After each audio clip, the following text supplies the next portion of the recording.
Bonjour et bienvenue dans Prière Inspirée. Je suis heureux de vous retrouver aujourd'hui pour cette émission de prière. 2019, une année de prière intense. C'est ce que nous voulons proclamer vraiment sur cette année. Hier, on a parlé du jeûne. On a déclaré que 2019 sera aussi une année de jeûne. Et plus que le fait de ne pas manger, par exemple, les gens ont souvent entendu parler du jeûne. Aussi, parfois, c'est très culturel dans certains mouvements d'église ou certaines dénominations d'église. On parle souvent du jeûne. Et il y a quelque chose pour le jeûne, c'est pas seulement ne pas manger, par exemple, pendant une semaine ou ne pas manger pendant un jour. C'est un style de vie. Et lorsqu'on a prié par rapport à cette année 2019, que ce sera une année de jeûne, je veux vraiment, et c'est mon désir, que de plus en plus on trouve parmi le peuple de Dieu des hommes et des femmes pour qui le jeûne devient un style de vie. Ça veut donc dire que ce n'est pas forcément qu'on n'est même pas en train de penser à jeûner la plupart du temps, mais ça se fait naturellement. Ça devient une sorte d'habitude où on n'a pas faim. Et vous avez vu dans les évangiles, quand Jésus a jeûné 40 jours et 40 nuits, c'est seulement au bout du 40e jour qu'il eut faim. Ça veut dire qu'avant ces 40 jours, il n'a pas éprouvé la faim. Au bout de 40 jours, il a eu faim, il a voulu manger. Alors, on n'est pas pendant le jeûne concentré sur la nourriture, pas du tout. Je crois que le véritable jeûne, c'est une grâce. Et que plus on veut obéir au Seigneur et plus on peut vivre dans la grâce, dans la puissance du jeûne, où Dieu met une grâce sur nous, une grâce particulière, où on peut entrer dans une vie de sobriété. C'est plus forcément une vie entre guillemets de jeûne, c'est une vie de sobriété. Une vie de sobriété qui se manifeste bien sûr à travers une vie de jeûne. C'est avant tout une sobriété qui s'installe. Nous ne sommes pas dirigés forcément par la nourriture. La première chose auquel on pense le matin, ce n'est pas forcément à déjeuner. Quand on arrive à la maison après avoir travaillé toute la journée, on ne pense pas forcément à cuisiner et à manger, ou à la pause du midi, ce n'est pas forcément le moment où on doit manger absolument. On commence à développer de nouvelles habitudes. On commence à développer de nouvelles pensées. On commence à développer finalement une nouvelle vie. Et alors on goûte à ce nouveau vin, ce vin nouveau que le Seigneur a en réserve pour nous. Alors j'ai un témoignage aujourd'hui, j'ai l'impression de l'avoir déjà partagé, mais il était resté ici dans la bibliothèque et je trouvais qu'il allait bien avec cette pensée d'aujourd'hui par rapport aux prières intenses. Alors c'est Stéphanie qui écrit, elle dit « Grâce à vos émissions, je suis nourrie, bénie au quotidien et je découvre d'autres dimensions de la vie chrétienne dont je ne soupçonnais même pas l'existence. » Et elle dit, voilà, mardi, j'ai suivi Prière Inspirée avec comme thème le rêve de Dieu pour nous. Et elle dit, je vous assure que je n'ai pas arrêté de parler en langue et de chanter en langue de 16h30 à 18h30 sur le chemin du retour à la maison. Et à la maison, et je vous crois, il n'y a pas de problème. Arrivée à la maison, ma sœur qui a des soucis avec sa belle famille m'a appelé et là, c'est monté encore en crescendo. J'ai eu ensuite comme une envie d'aller dans ma chambre tout en priant en langue. Je me suis assise sur mon lit. Au bout d'un moment, j'ai comme eu une faiblesse qui m'a obligé à m'étendre sur le lit. Quelque chose est alors sorti de moi par la bouche, non pas physiquement, mais j'ai senti quelque chose monter et ressortir par la bouche. Je me suis relevé tout en priant encore un moment jusqu'à ce que ma colocataire et amie viennent m'interrompre, inquiète de ne plus me voir. Et je prie dans le nom du Seigneur Jésus-Christ qu'il y ait beaucoup d'hommes et de femmes qui soient inquiets autour de vous, tellement vous êtes entrés dans l'esprit. Tellement vous avez été plongé dans des prières intenses. Et je déclare au nom de Jésus-Christ qu'en 2019, vous allez expérimenter des prières intenses. En 2019, vous allez expérimenter des prières profondes. En 2019, vous allez expérimenter, comme elle le partage ici, elle dit des dimensions de la vie chrétienne dont je ne soupçonnais même pas l'existence. Oh frères et sœurs, il y a des endroits où il y a comme le prophète Élie qui nous attend. Il y a des endroits où il y a comme le Seigneur Jésus qui nous attend. C'est Gethsémané. C'est cet endroit de prière où on prie avec une telle intensité, avec une telle ferveur qu'il y a quelque chose qui se passe. C'est comme si pendant qu'on prie, et plus on prie avec intensité, et l'intensité, ce n'est pas forcément le fait de crier ou de parler très fort. Ça l'est souvent, mais pas toujours. L'intensité, c'est cette intensité, cette ferveur spirituelle où on a l'impression que plus on va prier, plus on prie avec intensité et plus le Seigneur nous lève dans le ciel, dans des hauteurs célestes que nous ne connaissions pas effectivement, que nous n'avions pas expérimenté. C'est comme certaines,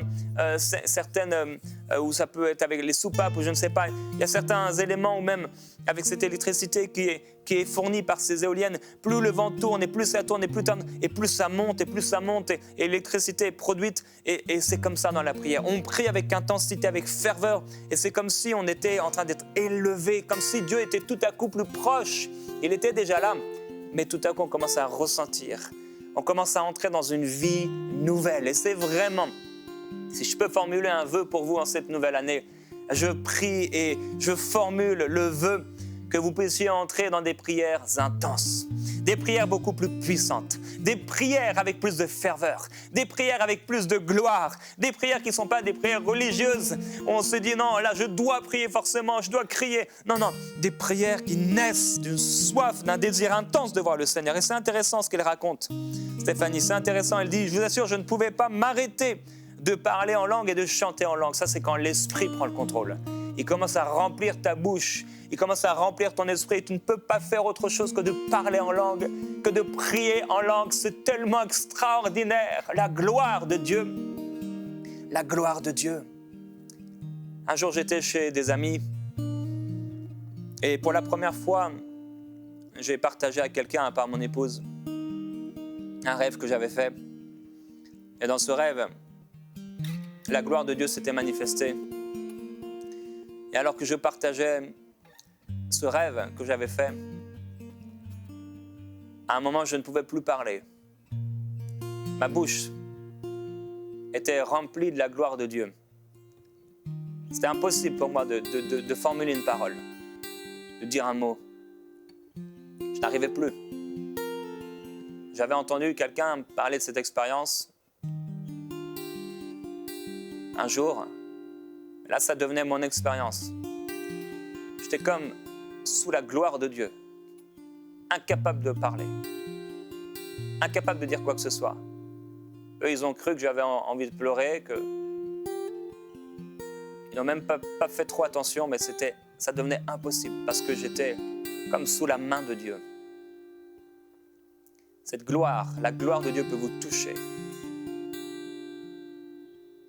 Vous faites au point où vous faites l'expérience de la gloire de Dieu, l'expérience de Dieu, l'expérience du toucher de Dieu, l'expérience de la main de Dieu, l'expérience de la puissance de Dieu. Il vient tellement vous toucher au plus profond de votre être. Votre corps est comme consumé par sa gloire, transpercé par sa gloire. Il vous remplit à un tel point que vous ne pouvez pas faire autre chose que de prier en langue. Combien de fois j'ai lutté avec Dieu alors qu'il m'amenait à m'humilier, à me soumettre à l'esprit de prière. Je prie et prophétise sur toi cet esprit de prière, cet esprit de réveil, cet esprit d'intercession, car l'esprit de prière, c'est l'esprit de réveil. Je le déclare sur vous qui m'écoutez. Si vous pouvez écouter avec honneur, si vous pouvez écouter avec une crainte de Dieu, si vous pouvez écouter avec un honneur pour lui, vous faites attention, car vous sentez que c'est un moment important, avec révérence. Elle dit, je n'ai pas pu m'arrêter de 16h30 à 18h30. Et quand elle a entendu sa sœur qui avait des soucis avec sa belle famille, elle a eu comme envie d'aller dans sa chambre. Ça, c'est le Saint-Esprit. L'Esprit va tellement vous remplir.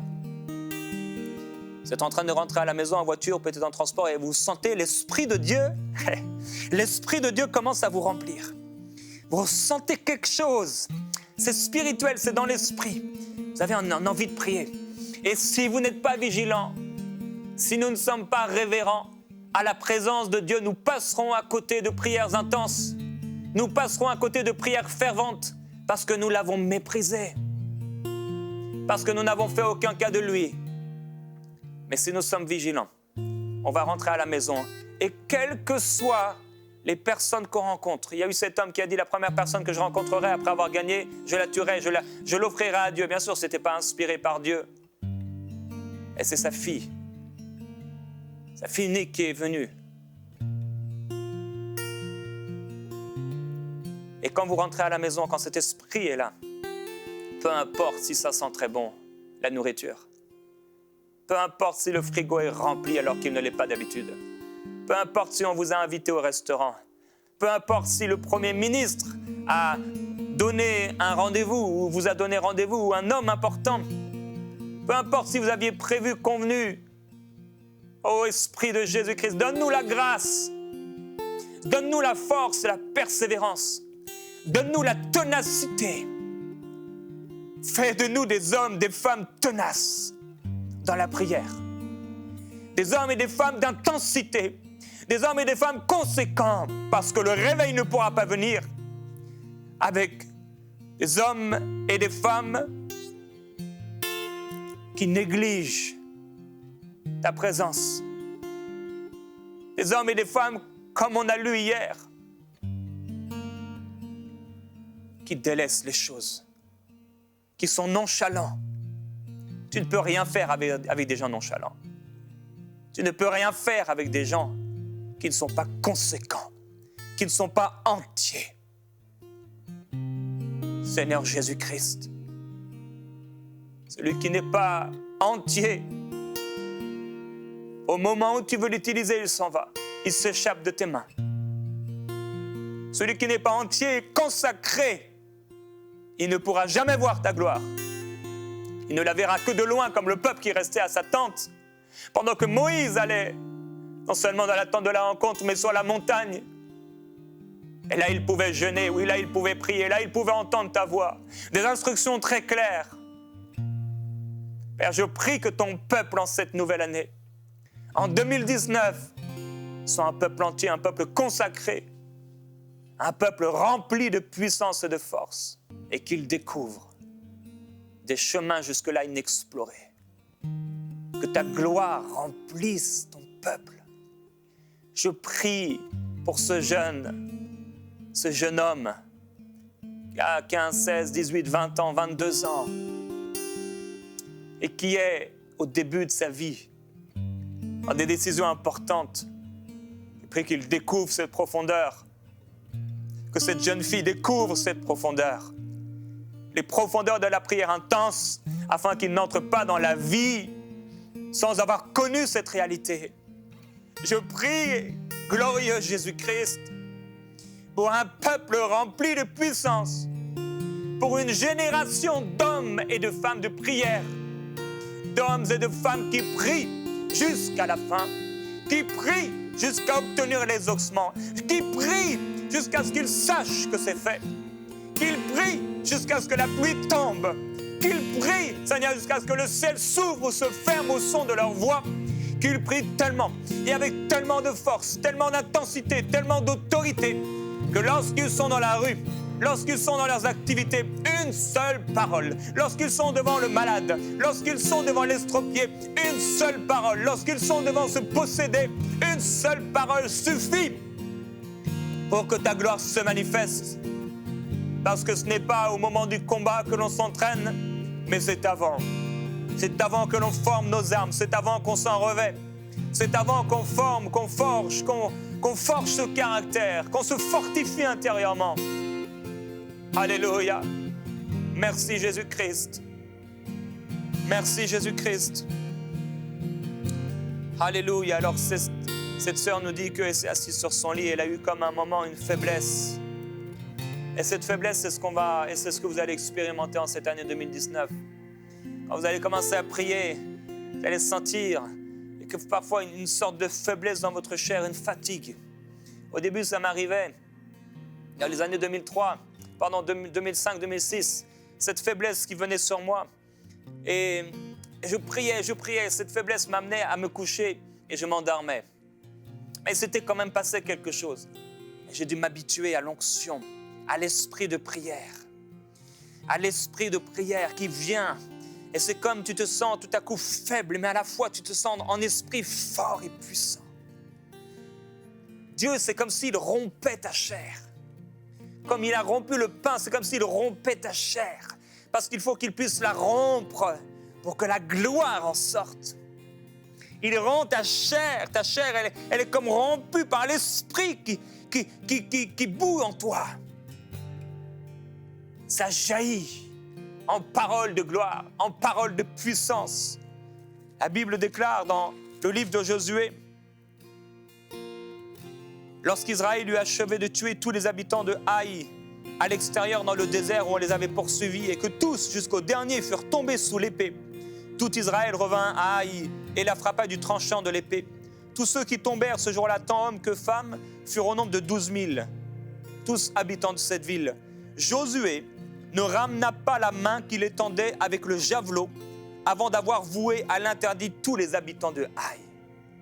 Il y a encore cet homme il avait tellement combattu qu'il ne réussit plus à enlever sa main de cette épée.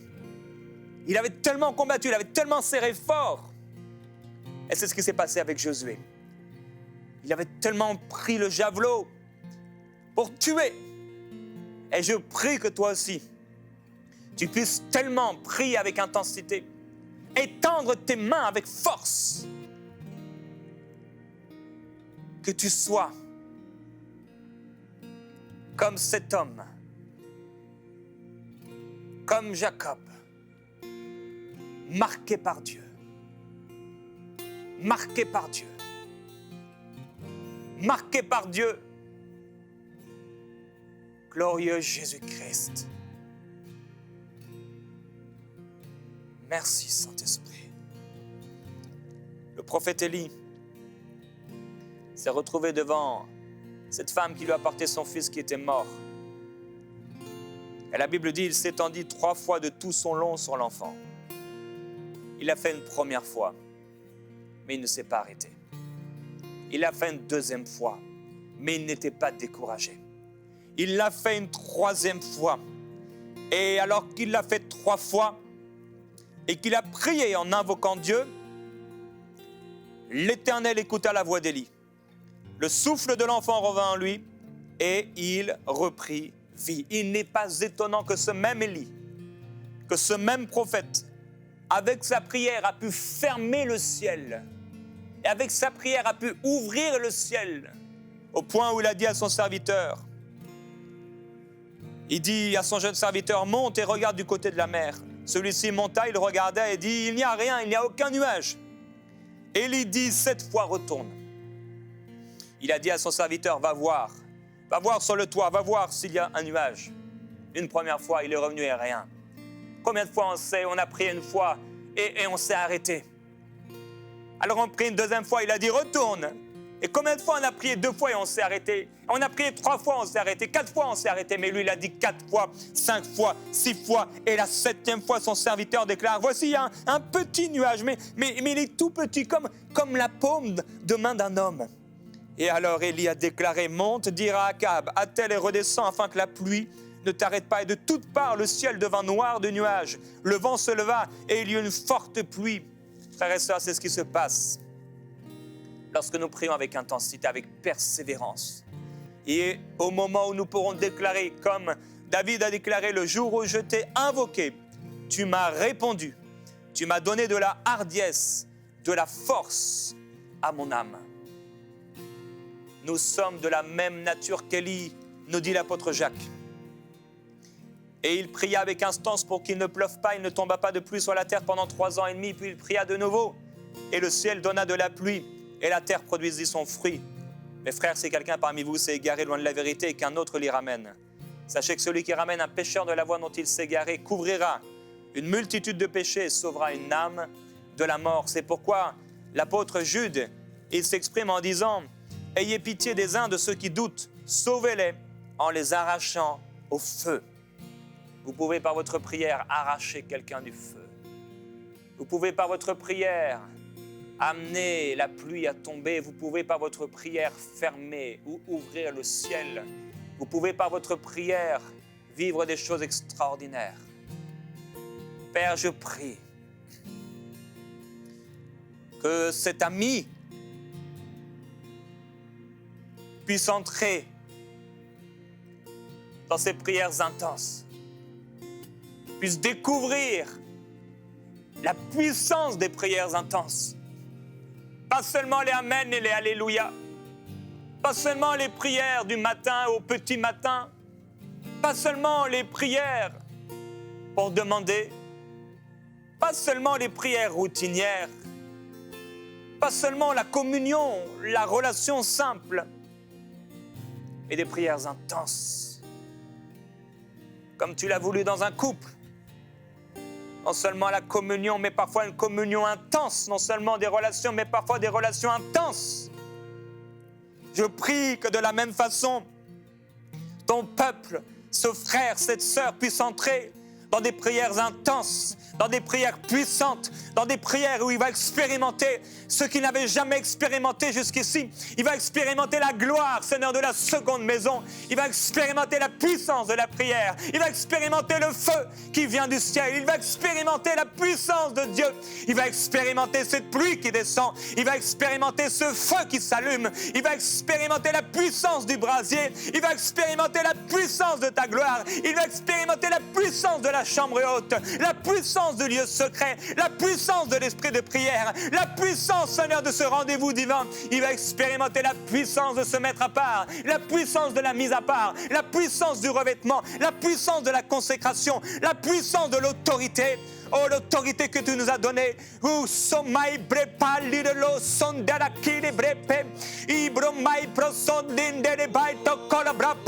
Je le prophétise au nom de Jésus-Christ dans la vie de beaucoup qui écoutent, une vie nouvelle dans l'esprit, un esprit de prière qui descend à cause du réveil qui se prépare. Oh,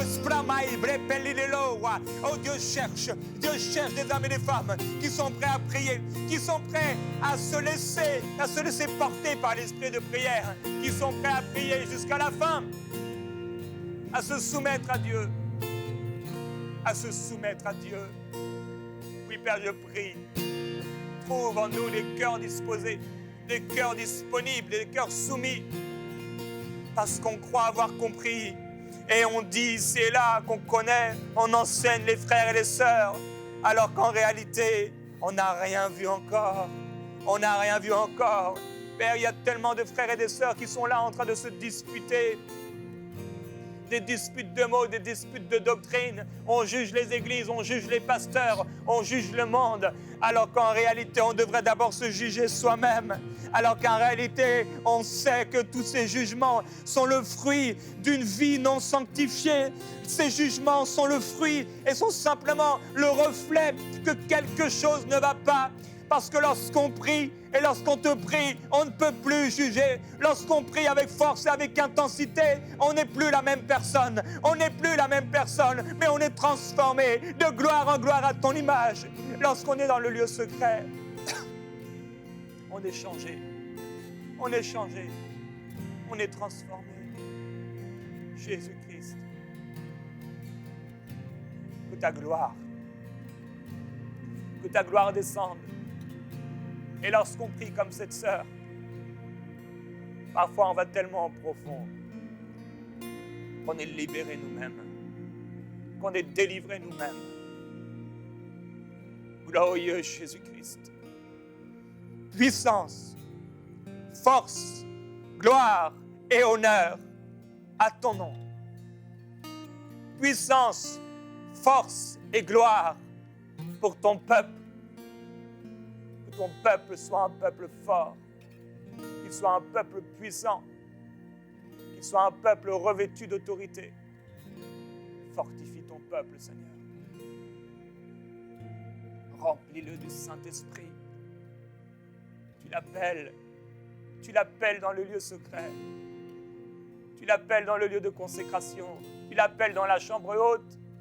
Tu cries comme la sagesse crie dans les rues. Elle crie dans les rues. Et toi, tu cries au cœur de l'homme. Cherchez-moi. Cherchez-moi. Merveilleux Jésus-Christ. Je déclare sur eux cet esprit de réveil, cet esprit de force, cet esprit de puissance. Et Père, car ils sont mes amis, ce que tu m'as donné, que leur vie ne soit plus jamais la même, qu'ils entrent dans une dimension, dans l'esprit nouvelle qu'ils n'avaient jamais connue, et qu'ils sortent d'une vie religieuse ou de ce qu'ils ont toujours connu pour aller beaucoup plus profondément dans ta gloire, plus profondément dans ta puissance, plus profondément et plus haut dans les lieux élevés, dans les profondeurs de ta gloire, dans les profondeurs de ton esprit. Qu'ils aillent plus loin, qu'ils aillent plus haut, qu'ils aillent plus profondément, qu'ils découvrent la puissance de la prière, la puissance de la prière intense, la puissance de la prière persévérante. Je prie qu'ils persévèrent et qu'un homme, qu'une femme prennent la décision de prier jusqu'à la fin. Que nos soirées soient des soirées de prière, que nos nuits soient des nuits de prière, que nos matinées soient des matinées de prière, que nos jours soient des jours de prière. Père, nous voulons prier sans cesse. C'est ce que je déclare sur ton peuple. Un peuple qui prie sans cesse. Un peuple qui a un esprit de réveil qui est sur lui, un esprit de prière, qui fait que chaque jour il doit prier. Que comme il doit se nourrir, il doit prier. Que chaque jour il sent l'importance, la nécessité, le devoir, le besoin de prier. Que ce soit un besoin plus grand que le besoin de se nourrir, ce besoin de prier. Seigneur, nous voulons nous soumettre à toi. Je veux me soumettre à ton esprit de prière. Je ne veux plus, Seigneur, lorsque tu m'appelles à prier, commencer à manger, commencer à faire autre chose. Non, je veux prier, prier jusqu'à la fin. Qu'il en soit ainsi dans leur vie. Qu'il en soit ainsi dans leur vie. Au nom de Jésus-Christ.